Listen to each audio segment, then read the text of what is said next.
السلام عليكم ورحمة الله وبركاته، جميع متابعينا من كل مكان وزمان. يا ريت الناس تشارك اللايف ده او تشارك الفيديو للضرورة. يعني احنا ممكن يعني ايه كشعب وحكومة نلاقي يعني ايه حلول مع بعض، عشان الموضوع كده بيجي ايه يعني عشان ما نتكلمش بس ويقولوا بيتكلم في السياسة.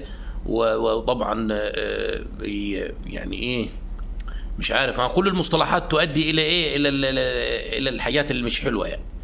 فالواحد يبقى ايه يعني يعمل حساب كل كلمه هيقولها. اولا يعني الموضوع بيجي صعب للمرضى كبار السن.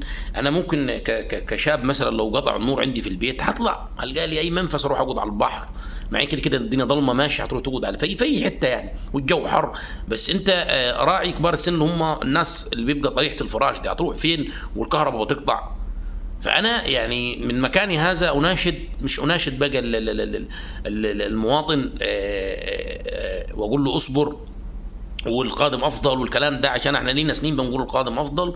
فهو احنا خلاص اتحطينا في الوضع ده، شعب وحكومه. يعني بقى حكومه دققوا على كلمه حكومه برضه، عشان ايه معانا هم، يعني هم برضه من الشعب، عشان ما نجيش عليهم وحد ايه يروح غير الكلام. فانا عارف ايه طبعا ايه لازم يحطوك في جماعات معينه كده، ولازم يحطوك في قوائم معينه. لا انا راجل وطني وراجل بحب بلدي وكده. فليه ما نفكرش احنا كدوله وكناس مسؤولين في كام نقطه معينه؟ انت طبعا يا سيدي هتقطع من الكهرباء 3 ساعات، الثلاث ساعات دول هتقطعهم مني عشان مثلا انت عايز توفر في حته معينه. طب ما نبص لها من منظور تاني، طب ليه احنا ما نعملش حظر تجوال للمحلات والقهاوي والكافيهات والشيش والهجس اللي بيحصل لحد الفجر؟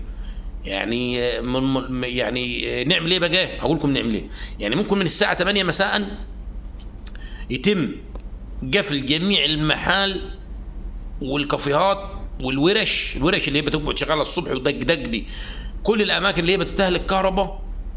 ونستثنى بقى في الموضوع العيادات والصيدليات، الاماكن اللي هي هيحتاجها المواطن بعد 8 مساء. جميل سيدنا النبي. طبعا هتقول لي هتوفر ايه؟ هوفر ان كل عد كام سوبر ماركت فيك يا دوله، مش في النجع بس ولا في المحافظه ولا في المركز ولا في القريه ولا في عد بقى على الجمهوريه كلها كام لمبه هتفصل، وكام مبرد وكام تكييف وكام مروحه. هنرجع بقى للنقطة. طب والمواطن التاني اللي هو صاحب المكان ده ذنبه ايه؟ مش هتخسر حاجة. انا كمواطن عارف ان المكان الفلاني ده بيقفل الساعة 8، فانا هروح اجيب متطلباتي كليتها قبل الساعة 8، فهي نسبة المبيعات، يعني النسبة والتناسب موجود.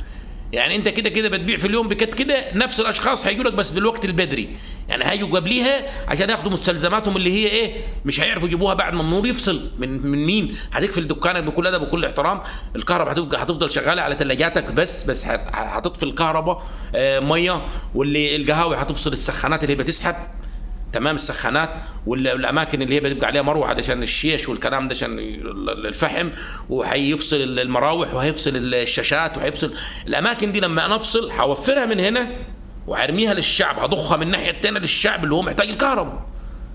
انما انا ما اسيبش الاماكن اللي انا مش محتاجها. تمام انا مش محتاجها، انا كمواطن مش محتاج السوبر ماركت الساعه 2 بالليل. هتقولي لا مش عارف، لا الناس اللي هتدخل بقى يقول لك لا ومش عارف ايه، ده تديله بالمؤاخذه حاجتك يا باشا. مثلا خلاص انت مثلا هيبقى التعميم، ما هو التعميم دلوقتي بيقول لك هتقطع من 4 ل5، كلنا كمواطنين بنظبط نفسنا على من 8 ل5 او من 5 لحد ما الكهرباء ترجع، هنظبط نفسنا بنعمل. وهنا دلوقتي بننتظر الجدول من كام لكام، وبنبعت الجداول لبعضينا، يعني انت هتقطع عندكم كام، انا هتقطع عندي الساعه كذا. فبناء عليه كل اللي مش محتاج الكهرباء في التوقيت ده خلاص يا سيدي استثناء بقى، ووفر الكهرباء للناس اللي هي بتذاكر، للناس اللي هي معاها امتحانات، للناس اللي هي مثلا مريضه مش هيقدر يتحرك من البيت، ما هو مقيد يعني لا مؤاخذه نايم على سريره مش بيقدر يتحرك، راجل قعيد راجل كبير في السن، قطعت عليه الكهرباء هيموت، هيروح فين؟ قول لي كده هيروح فين؟ فانت ممكن تستثنى الموضوع، اي سوبر ماركت اي ورشه اي مكان انا مش محتاجه كمواطن بعد الساعه 10 او الساعه 8 بالليل يعني يقفل، ويعملوا حظر تجوال يا باشا على الاماكن دي، واللي خالف خدوا منه فلوس، انتوا كده كده كسبانين من ناحيتين. تمام. اللي موافقني الراي يضغط لايك وشير وعشان توصل للغير. تحياتي ليكم جميعا والسلام عليكم ورحمه الله وبركاته.